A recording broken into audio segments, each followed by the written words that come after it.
Plastic వినియోగాన్ని తగ్గించి పరిశుభ్రమైన ఆరోగ్యకరమైన వాతావరణం కలిగిన ప్లాస్టిక్ రహిత రాష్ట్రం నిర్మాణానికి ప్రతి ఒక్కరూ బాధ్యతగా పనిచేయాలని జిల్లా కలెక్టర్ కీర్తి చేకూరి పేర్కొన్నారు. తడి చెత్త నుంచి సంపద సృష్టించే విధానాలను గ్రామ స్థాయిలో ఆచరణలోకి రావాలని అన్నారు. ఇందుకు సంబంధించి వినూత్న ప్రతిపాదనలు సిద్ధం చేసి అమలు చేయాల్సిన అవసరం ఉందన్నారు. స్వర్ణాంధ్ర స్వచ్ఛాంధ్ర కార్యక్రమంలో భాగంగా రాజమండ్రి రూరల్ బొమ్మూరు గ్రామంలోని ఎస్డబ్ల్యూపీసీ షెడ్ వద్ద ప్లాస్టిక్ రహిత రాష్ట్రం అనే థీమ్తో నిర్వహించిన కార్యక్రమంలో ముఖ్య అతిథిగా జిల్లా కలెక్టర్ కీర్తి చేకూరి, రూరల్ ఎమ్మెల్యే గోరంట్ల బుచ్చయ్య చౌదరి, గ్రామ పంచాయతీ ప్రత్యేక అధికారి, మున్సిపల్ కమిషనర్ రాహుల్ మీనా తదితరులు పాల్గొన్నారు. ప్లాస్టిక్ రహిత సమాజ స్థాపనతో పాటు స్వచ్ఛాంధ్ర స్వర్ణాంధ్ర సాధనకు ప్రతిజ్ఞ చేశారు.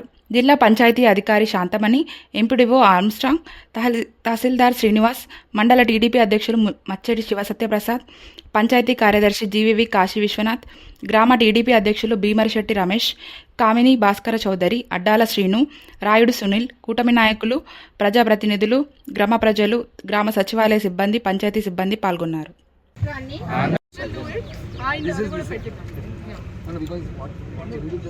ప్రాసెసింగ్ కూడా ఈజీ అవుతుంది. సో ప్రతి ఒకటి వేస్ట్ మేనేజ్మెంట్ అనేది గతంలో 14-19 మంది ప్రతి విలేజ్లో కట్టాము. మొత్తం నియోజకవర్గంలో ప్రతి విలేజ్లో కట్టాం. ఆల్మోస్ట్ 21 విలేజ్లో ఉన్నాయి. వెంకటనగరం సక్సెస్ఫుల్ అయింది, మిగతా చోట్ల అంతా మాత్రం అయింది. వేమగిరిలో కూడా పెండింగ్ పెట్టారు. అక్కడ వాటర్ స్కీమ్లు కూడా చేసాం. 32 వాటర్ ప్లాంట్లు ఉన్నాయమ్మా. ₹2కి 20 లీటర్లు ఇచ్చే వాటర్ ప్లాంట్లు కూడా ఒక్కొక్క ఊర్లో 2 ఉన్నాయి, 1 ఉన్నాయి. మొత్తం అవి కూడా ఫుల్ ప్లేటెడ్ చేసుకుంటే ట్రీటెడ్ వాటర్ అనేది అది కూడా కొంచెం పంచాయతీని మేమేమన్నా అంటే మెయింటెనెన్స్ పంచాయతీ చేసుకుంటే బెటర్ అవుతుంది. ₹2 కాదు ₹5 అమ్మండి. ₹5 చేసి ఇంటికి క్యాన్లు వేస్తే 2-3 పనులు కూడా దొరుకుతుందని చెప్పాం. దీనికి సంబంధించింది వేస్ట్ మేనేజ్మెంట్లో ఇవాళ శాటిలైట్ సిటీ సమస్య అయినది, తీవ్రమైన సమస్య. శాటిలైట్ సిటీ ఏమంటున్నారంటే ఆల్రెడీ ఉందమ్మా, యార్డ్ ఉంది, అక్కడ ఉంది, వేస్ట్ మేనేజ్మెంట్ ప్లాంట్ కూడా ఉంది. దానికి ఏం చేద్దామంటే రేకులు అడిగాము సార్ రమేష్ గారు, వాళ్ళకి రేకులు పంచాయతీకి ఆదాయం లేదు. ఎండిఓ గారిని అడిగాం, కొంత గ్రాంట్ ఇచ్చేస్తే చుట్టూ ప్రహరీ అవసరం అమ్మ దానికి. సో ఇలాగా రూరల్ ఏరియాస్లో స్పెసిఫిక్గా కంటిన్యూస్లీ మనకి ఇంత చెత్త జనరేట్ అవుతుంది. అదే ఇమీడియట్లీ ఆ టైంలో ఆన్ సైట్ అదే మనం ప్రాసెస్ చేయాలి, కంపల్సరీ మన బాధ్యత. ఆ విషయంలో వేరే ఇనిషియేటివ్స్ ఇప్పుడు స్టార్ట్ చేస్తున్నారు. లైక్ ఈ ఎస్డబ్ల్యూపీసీ షీట్స్ ఆల్రెడీ ఉన్నాయి, కానీ అదే మనం కంపల్సరీ అదే వాడాలి. సో అదే వాడటానికి వేరే ఇప్పుడు కంపోస్టింగ్ కాకుండా బిఎస్ఎఫ్ కూడా యూజ్ చేస్తే కొంచెం స్పీడప్ అవుతుంది ఆ ప్రాసెసింగ్. మాన్యువల్ కంపోస్ట్ అవుట్పుట్ కూడా వస్తుంది. ప్రైవేట్ పార్ట్నర్స్ కూడా కోఆర్డినేట్ చేస్తారు, సో దట్ వాళ్ళకి కూడా యూజ్ అవుతుంది.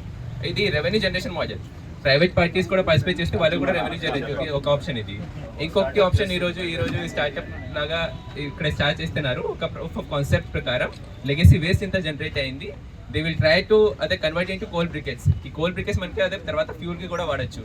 సో ఒకసారి ఇది మన ఫాసిల్ ఫ్యూల్స్లో డిపెండెన్స్ కూడా రిడ్యూస్ అవుతుంది. సిమిలర్గా ప్రతి ఇంత చెత్త మనకి జనరేట్ అవుతుంది ఈ పంచాయత్స్లో, అదే కూడా ప్రాసెస్ అవుతుంది. తెచ్చి ఇది మీరు యూటిలిటీలో తేవాలి. అది బ్లాక్ సోల్జర్ ఫ్రై పెడతారా లేదంటే వర్మీ చేస్తారా మీ ఇష్టం, that is your wish. But మొత్తం మనం మార్కెట్లోనే తడిచెత్త ఇంకా బయట రాకూడదు. మార్కెట్లోంచి వేస్ట్ నుంచి ఇవన్నీ కూడా. ఇదే కాకుండా మనకి ఏవైతే రెగ్యులర్గా చుట్టూ 2-3 పంచాయతీకి సంబంధించిన ఎంపీడీ గారు మీరు ట్యాగ్ చేయాలి. ఇది డెఫినెట్గా కంపెనీది కాదు, మహీంద్రావాడిది కాదు. నేను రోడ్డు మీద చూసే చెత్త అంతా మన ఇంట్లో చెత్త, మన ఇంటింటికి కలెక్ట్ చేయకపోవడం వల్ల వచ్చిన చెత్త రోడ్ల మీద కనిపిస్తాము. అది కలెక్ట్ చేసుకుని ఇక్కడ మీరు ప్రాపర్గా ట్యాగ్ చేయాలి. మీరు వదిలేస్తే ట్రాక్టర్లు రావడం కాదు. ఏ ఇంటికి ఏ రోజు కలెక్ట్ చేస్తున్నారు, ఏ ఇంటికి వెళ్ళినా సరే నాకు మండే, వెడ్నెస్డే, ఫ్రైడే వస్తారు మా ఇంటికి, లేదా మా ఇంటికి ట్యూస్డే, థర్స్డే వస్తారు. వారానికి 2 సార్లు వస్తారు, వారానికి 3 సార్లు. ఆ క్లారిటీ ప్రతి ఇంటికి ఉంటే చెత్త రోడ్ల మీద పడదు. సో అది మనం ఎప్పుడు ప్లాన్ చేయం కాబట్టి రోడ్ల మీద చెత్త వేస్తారు, మీరు ట్రాక్టర్లు ఎత్తి తెస్తారు, కానీ ఇంటికి ఎవరు వెళ్ళం. సో ఆ గ్యాప్ లేకుండా రూరల్లో ప్లాన్ చేయండి.